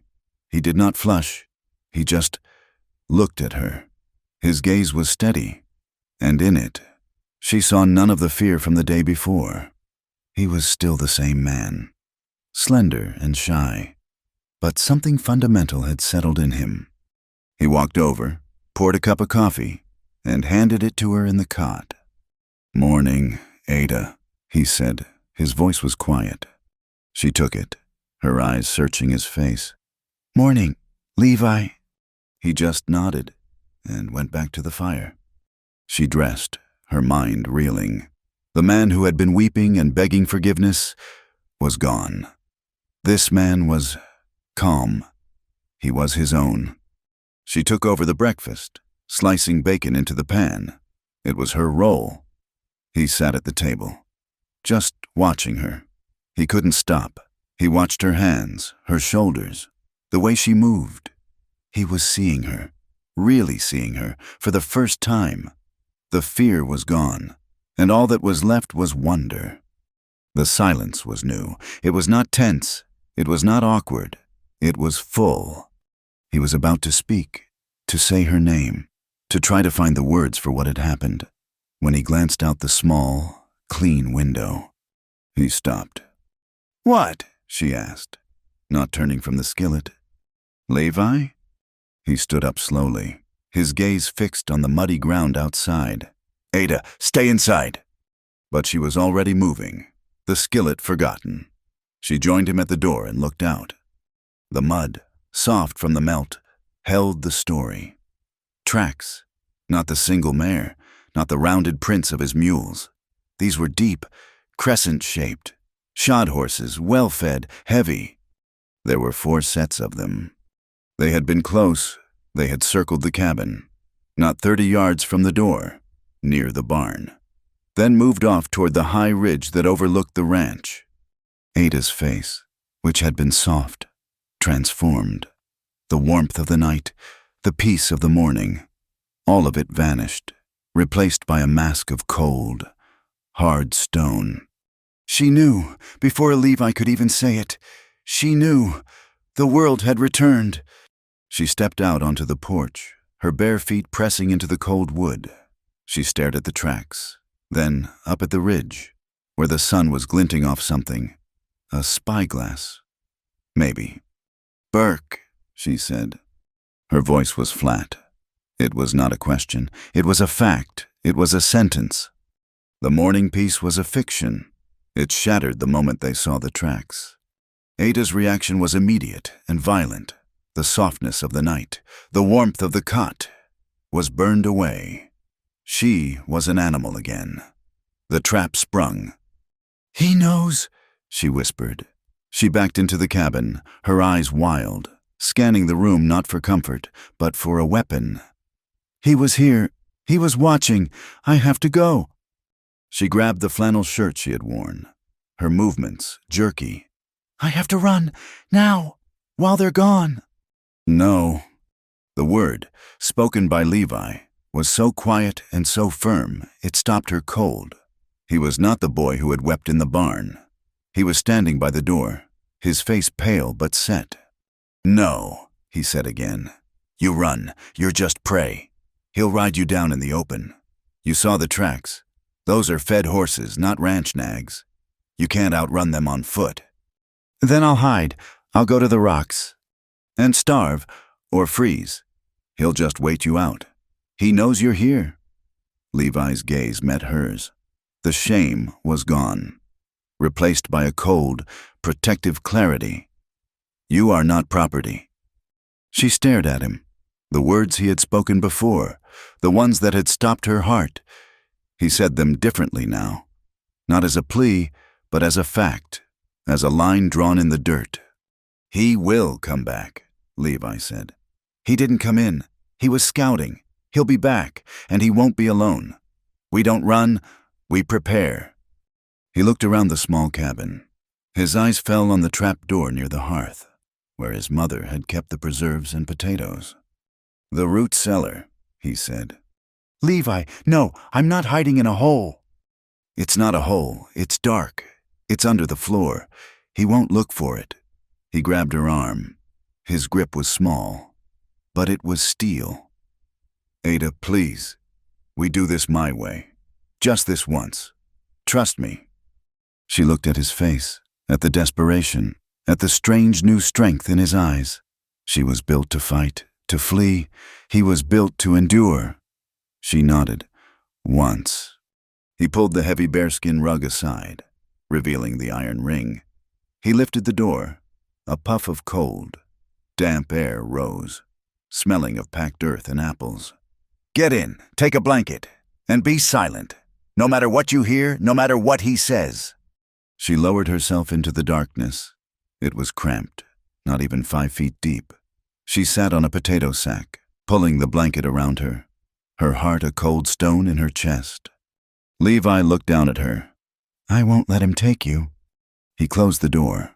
She heard the scrape as he dragged the heavy rug back over it. Then, the sound of his boots on the floorboards above her. And then, Silence. She sat in the blackness, her own breathing deafening. Time ceased to exist. It was just the cold, the smell of dirt, and the frantic pounding of her own blood. It must have been an hour. It felt like a lifetime. Then she heard it. Hoofbeats. Not a gallop, a slow, confident walk. One horse, maybe two, they stopped right outside. She heard Levi's voice from above. "Morning." A new voice. This one was heavy, oily, and laced with a false, dangerous friendliness. It was him. It was Burke McHale. "Morning, boy," McHale said. The voice was close. He must be on the porch. "Cold one. For a thaw. This your place?" "It is," Levi said. His voice was steady. "Just you, all alone out here. This is hard country for one man, especially a man of your size." "I manage. What can I do for you?" "Looking for someone. A woman. My bride. As it happens. Ran off from my wagon train back at the supply stop. Name's Ada." Ada put her fist in her mouth to keep from making a sound. "Can't say I've seen anyone," Levi said. "No one comes out here?" "Oh, she'd come here," McHale said. She heard the scrape of a boot on the porch step. He was closer. "She'd be looking for a place to hide. A place just like this. She's a big woman. Taller than you, I'd wager. Broad. You'd remember her." "Like I said, no one here." "She's valuable property, son, and she's mine. Legally." There was a sound of rustling paper.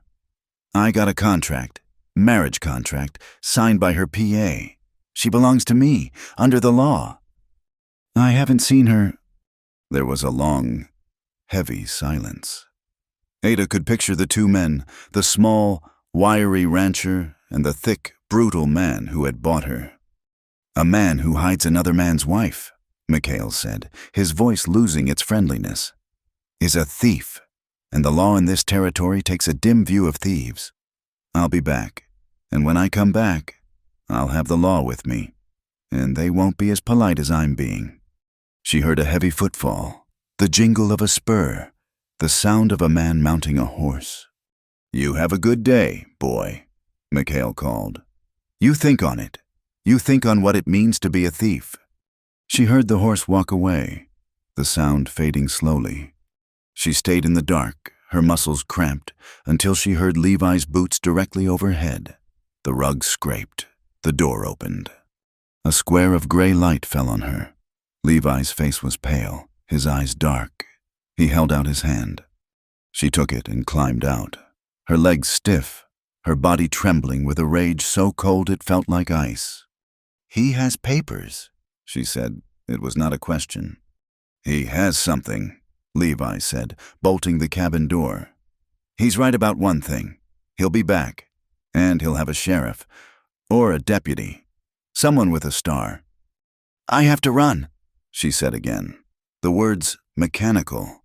"North, tonight." "We have to run," Levi corrected her. She stopped. "What?" "He saw me. He knows I lied. When he comes back and finds you, or finds you gone, he'll have me arrested. I'm in it. With you." He looked around the small cabin, at his mother's cot, at the cross on the wall. He was saying goodbye. "This land, it's just dirt," he said, his voice rough. "It's not worth this. It's not worth you." Ada's throat tightened. "Levi, you can't. This is your home." "It was my mother's prison," he said, the words surprising both of them. "She died here. It's just a place. We'll go north, to Colorado. You said you knew cows. I can learn. I can work." "With what?" she said, the practical, brutal truth hitting her. "We have no money, no horses fit for a long ride. We have nothing." Levi's gaze sharpened. "We have the herd. We have 20 head, maybe 30. They're stringy, but they're worth something." The plan formed, desperate and fast. "Tonight," Levi said, his voice low and urgent. "After dark, we'll gather them. We won't drive the whole herd. It's too slow. We'll take the best 10. We can be halfway to the Colorado line before he even knows we're gone. We'll sell them in Trinidad. It'll be enough. Enough to start. The shared intimacy of the night before, that clumsy, emotional joining, was nothing compared to this. This was a different kind of bond. He was trading his entire life, his home, his land, his mother's legacy, for her freedom. They spent the day in a frantic, whispered tension. They did not light the fire. They ate cold biscuits and dried beef. Every sound, every shift of the wind made them freeze. Ada packed a small satchel, a knife, the last of the bacon, 2 blankets. Levi took his rifle, his father's heavy coat, and a box of cartridges. As the sun began to dip, painting the sky in shades of bruised purple and orange, the cold returned.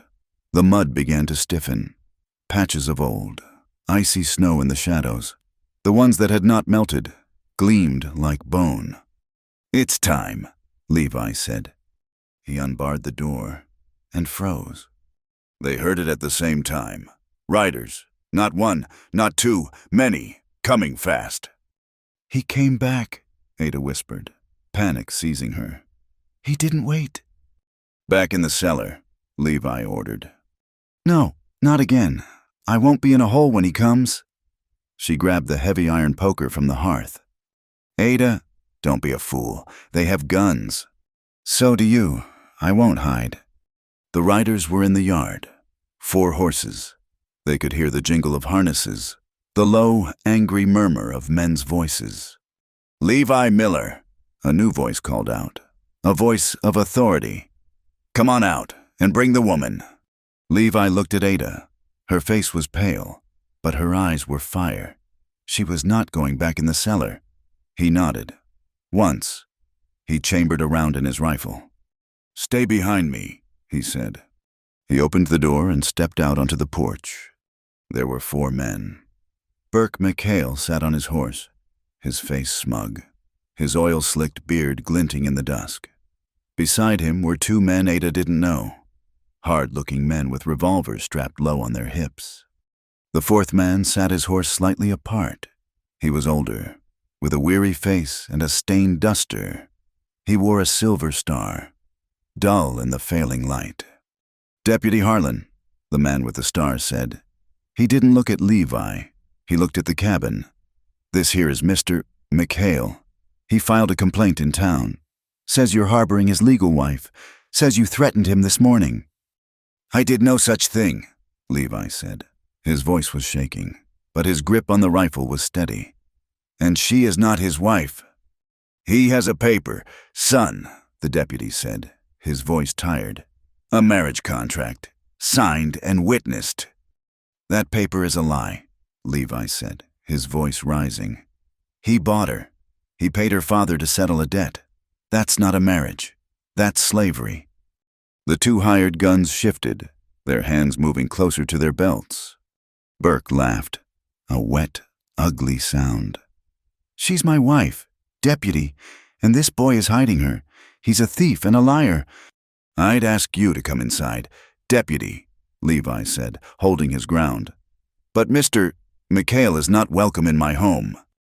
"The law is welcome everywhere." "Son," Harlan said. He swung down from his horse. "Now, I don't want trouble. Just hand her over. We'll sort it out in town." "No." The deputy stopped, his hand resting on his gun. "Son, don't make this harder. You are interfering with the law." "What law?" The voice came from the doorway. Ada stepped out. She was not the trembling, half-starved creature from the storm. She was not the frightened woman from the cellar. She was towering, her hair unbound, her face carved from stone. She wore Levi's clothes, which strained across her broad shoulders, and she held the iron poker in her hand, her knuckles white. The men stared. The 2 hired guns, who had been relaxed, sat up straight. Even the deputy's eyes widened. They had been told she was a runaway. They were not prepared for her. She walked past Levi to the edge of the porch, her bare feet planted on the cold wood. She was level with the mounted men. "You're the law?" she asked, her voice low and carrying in the cold air. Deputy Harlan nodded, his gaze wary. "I am, ma'am." "Then you look at this." She pointed at McHale. "That man paid my father $20 and a sack of flour for me. He bought me, like a mule, to settle a debt I never made." She took a step down onto the frozen dirt. "I never signed a paper. I never said a word. He put me in his wagon and told me he was going to break me. Is that a marriage? Is that the law in this territory? Am I livestock?" There was a dead, ringing silence. The two hired guns looked at each other, then at Burke. Deputy Harlan looked down at the paper in his hand, then back at Ada. Her words had the undeniable, heavy weight of truth. He had come to retrieve a runaway wife, not to enforce a slave auction. He looked at McHale. "Mr. McHale, this is highly irregular. This ain't what you said." Burke's smugness vanished. He saw the deputy waver. He saw his prize, his property, standing there, defiant. He saw the law failing him. "She's a liar," Burke snarled. "She's a whore, and she's my property." He lost control. His rage, his possessiveness, it all boiled over. He was not going to be denied. He pulled his revolver, not at the deputy, not at Levi, but at her. "You're coming with me, girl, or you're going to hell." He aimed. A shot exploded. But it wasn't the sound of Burke's pistol. It was the sharp, deafening crack of Levi's rifle. Ada didn't flinch. She saw Burke's body jolt in the saddle. His pistol fired, the shot going wild, burying itself in the porch post near her head. Burke screamed. It was a high, thin sound. He dropped his gun and grabbed his right shoulder, a dark stain instantly blossoming on his coat. In the ringing silence that followed, Levi stood, smoke trickling from the barrel of his rifle. He had not moved. He had not hesitated. The two hired guns had their hands on their revolvers, their faces shocked, but they were staring at the deputy. Deputy Harlan had his own gun out, but it was not pointed at Levi. It was pointed at the two hired men. "Don't," he said, his voice a low growl. "Don't even think it." He looked at Levi, then at the blood spreading on Burke's coat. He looked at the smoking hole in the porch post, inches from where Ada stood. He made his decision. "Burke McHale," Harlan said, his voice booming with sudden, clear authority. "You are under arrest for attempted murder. You drew on an unarmed woman." She's mine," Burke gasped, swaying, his face pale with shock and pain. "She's a citizen, and you tried to kill her." The deputy holstered his weapon. "You two, get him down. Tie up that arm. We're taking him in." The hired guns, seeing their paymaster arrested, and seeing the cold look in Levi's eyes, did as they were told. They dismounted, their hands high, and moved to help the groaning McHale. The deputy walked over to the porch. He stood for a moment, looking at Levi, then at Ada. He was exhausted. "That was a clean shot, son," he said, his voice low. "He was going to kill her," Levi said. His voice was shaking now, the adrenaline fading. "I know what I saw," Harlan said. He picked up Burke's dropped pistol and tucked it in his belt. "But this ain't over. McHale has money. He has friends in Santa Fe. He'll twist this. He'll say you stole his property and tried to kill him when he came for it." He looked at the tracks, at the cabin, at the two of them, standing too close together. "This is going to get messy," the deputy said. He glanced at the blood that had dripped from Burke's shoulder onto a patch of old, dirty snow. "I'm taking him in. I'll be gone an hour. When I come back, I'm coming back for my own reasons, to check on the property." He looked Levi dead in the eye. "I don't want to find anyone here. I didn't see anything tonight but a man defending his home from a trespasser." He tipped his hat, a gesture of respect that included them both. "Leave," he said, softer, "before this gets messier." He turned, mounted his horse, and motioned for the others to move. "Get him up. Let's ride." Levi and Ada stood on the porch. watching the four horses disappear into the darkness.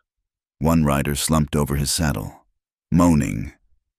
The night was cold and silent and absolutely final. Levi finally lowered the rifle. He looked at Ada. The plan was the same, but the timeline had changed. "Get the satchel," he said. "We're not waiting." There was no time for grief. The deputy's warning was a gunshot echoing in the silence. "Get the satchel," Levi said.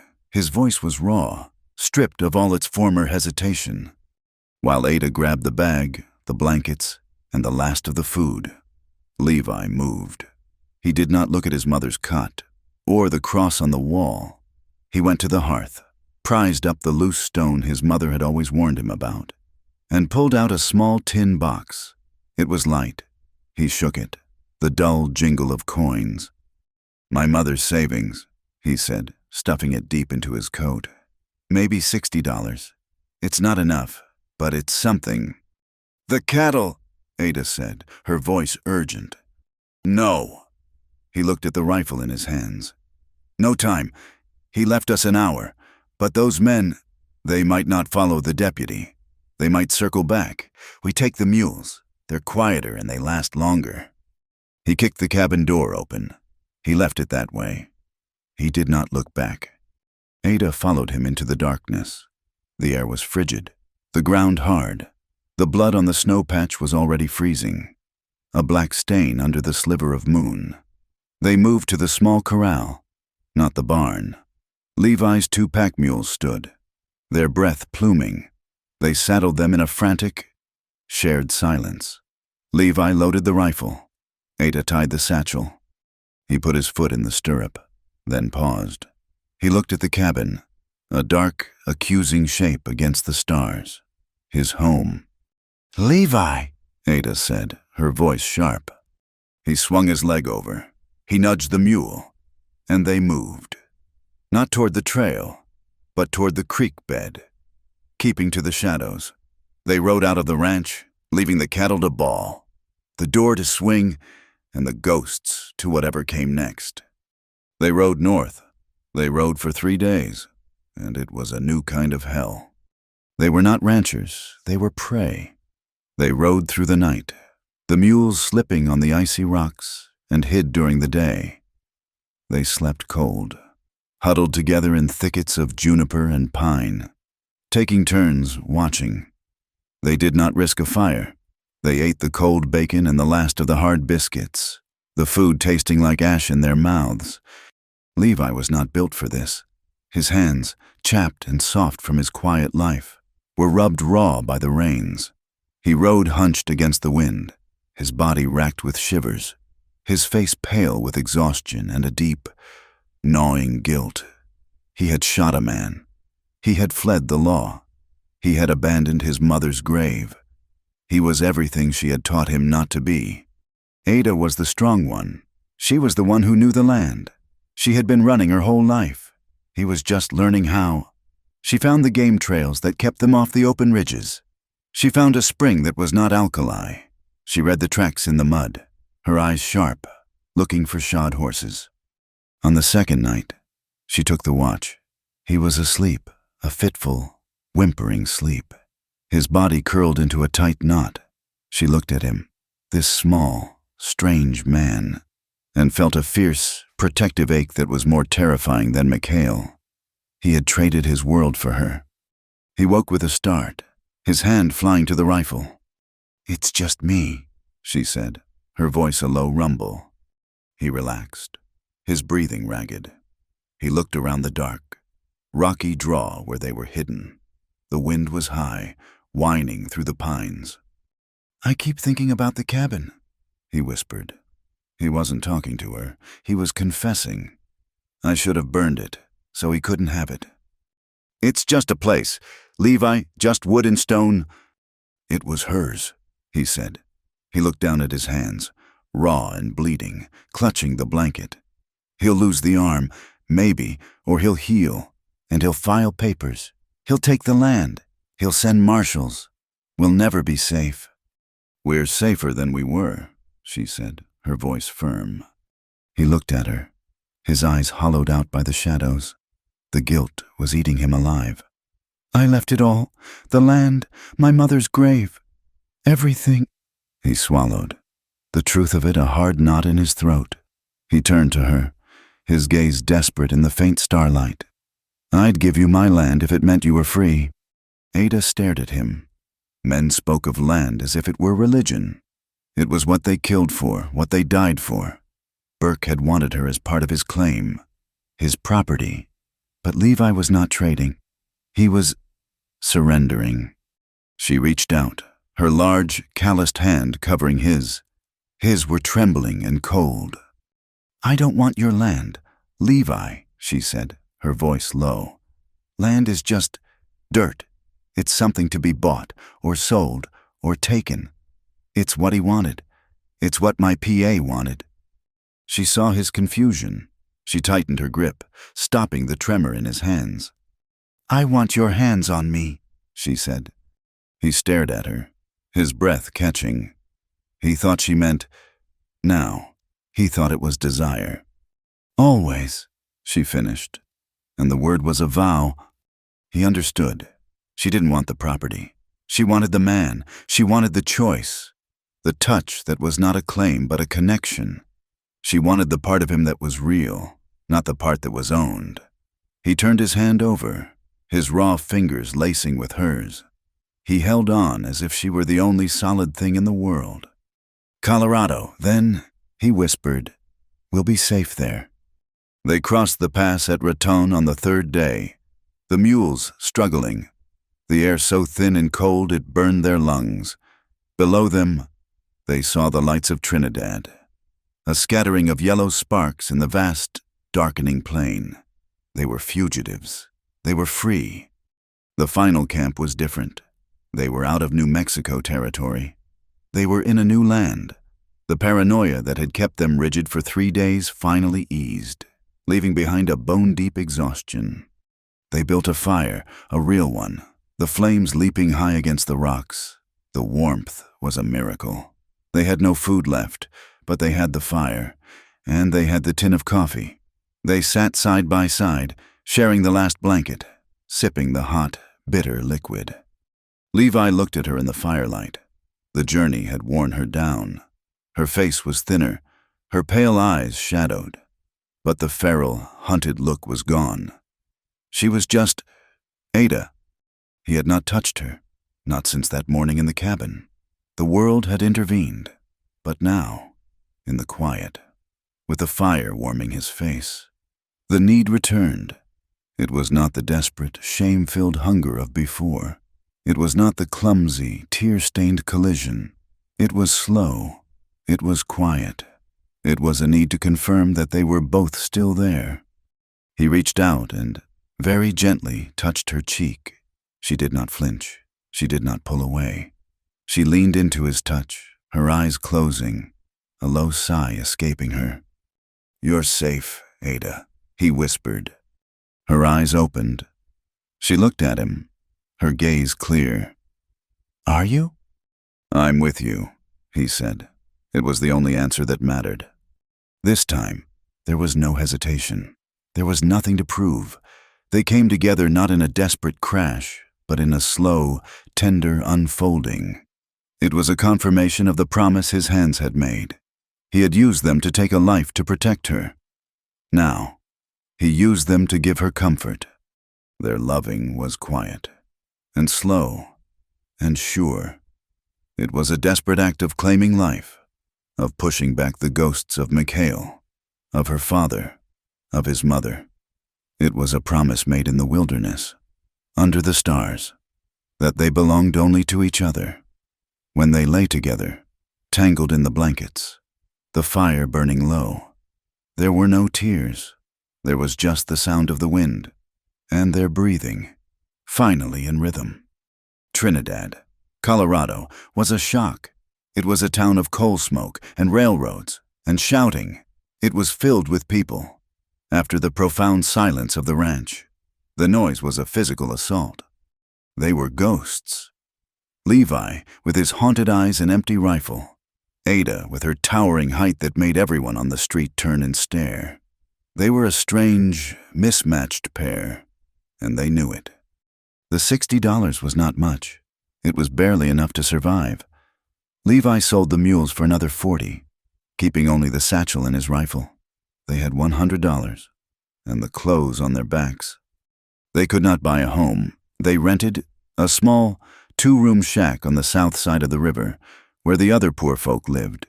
It was made of clapboard and tar paper, and the wind whistled through the cracks, but it had a door that locked, and a small iron stove.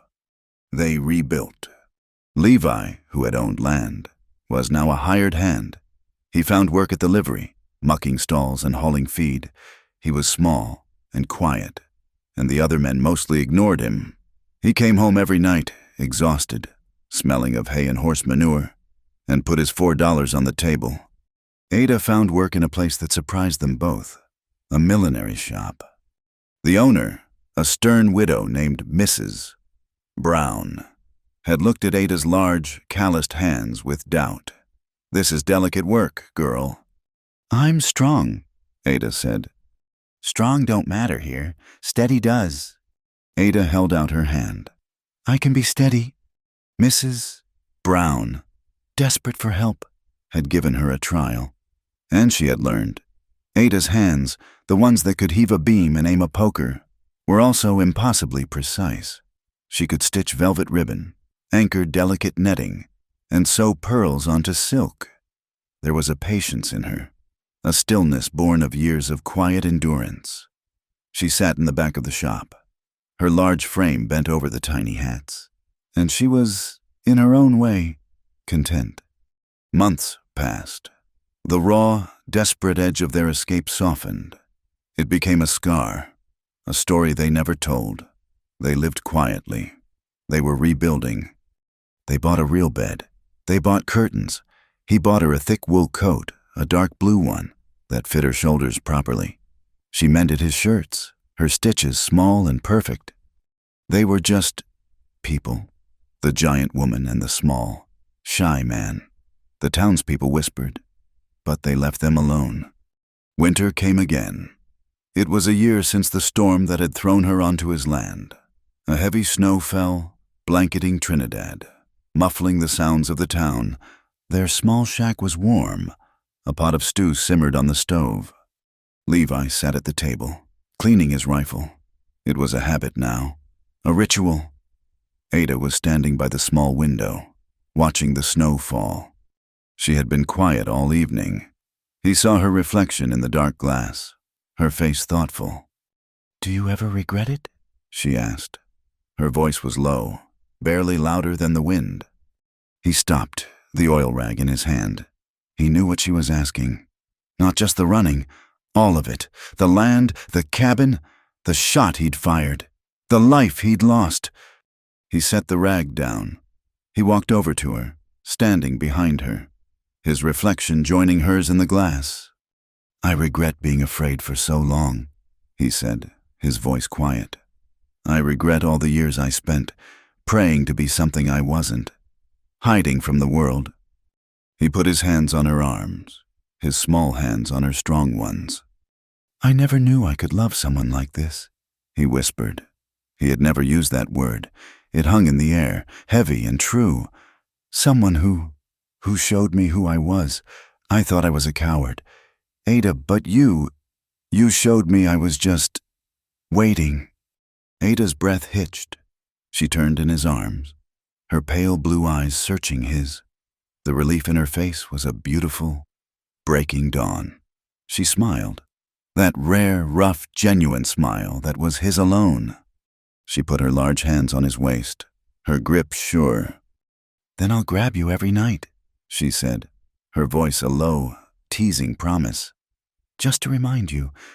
He laughed, a small, genuine sound, and pulled her close. The wind howled across the distant plains, rattling the window of the small shack. It was a new land, a new winter, a new life. It scoured the town and piled the snow against their door. But inside, two figures held each other tight, braced against the cold, and were not afraid. Thank you for listening to our story. We hope you enjoyed this tale from the High Plains. We'd love to hear from you.